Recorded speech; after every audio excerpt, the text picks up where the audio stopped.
How's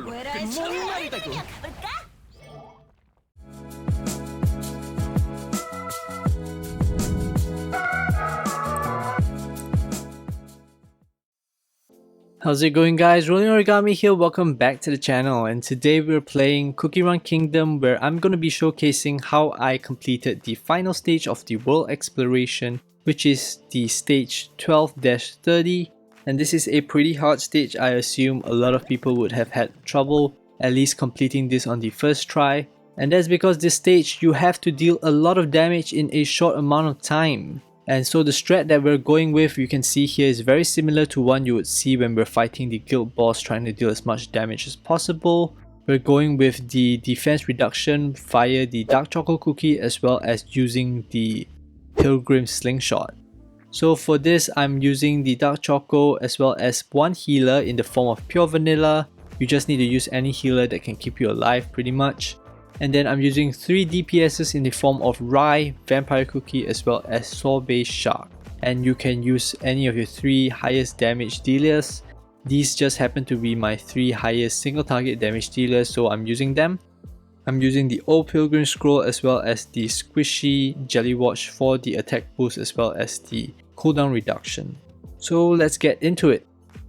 So there are 2 stages to this boss. You will see that the boss sort of regains its HP. It's not really healing, it's moving into the second stage of the fight. And for this fight, you can see the first part, we're trying to get through it as soon as possible. This part has about 3 million health. Please don't mistake this to be the entire boss. You're going to see that it's only the first part of the fight. And so you see the boss sort of refreshed its HP, and that means this is the second part of the fight. Usually there's going to be a cutscene if you're doing this for the first time between the first part of the fight and the second part of the fight. But because we've done this before, so it jumps us straight into the second part of the fight. So I'm healing whenever possible, but my attack pattern is going to be the Dark Choco into Rye Cookie into the Slingshot, and then my final 2 DPSs can go together after that. And with that, you're going to have to try it out a little bit, see which order does the most damage for you. The reason we go with the Dark Choco first because its defense reduction lasts a longer time.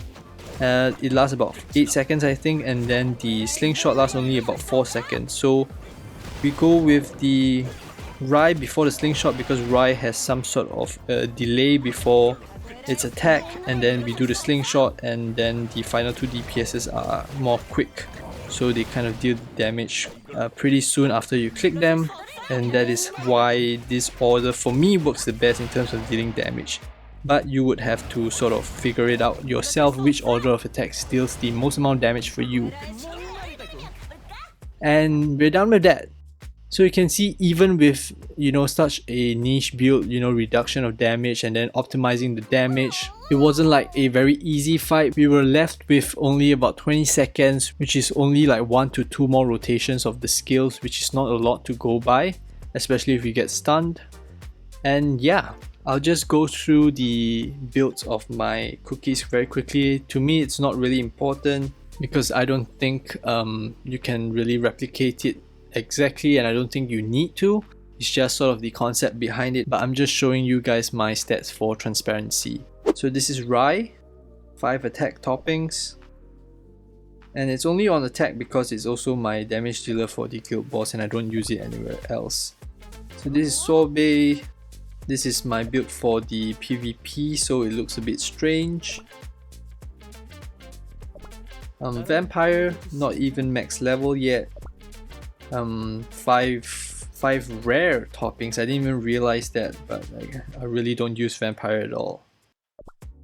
And then pure vanilla, 5 cooldown toppings, and then dark choco, and I gone with the damage resist for dark choco. And yeah, so that's how I beat the final stage of the world exploration, and I hope this video would be helpful for you guys in beating this stage as well.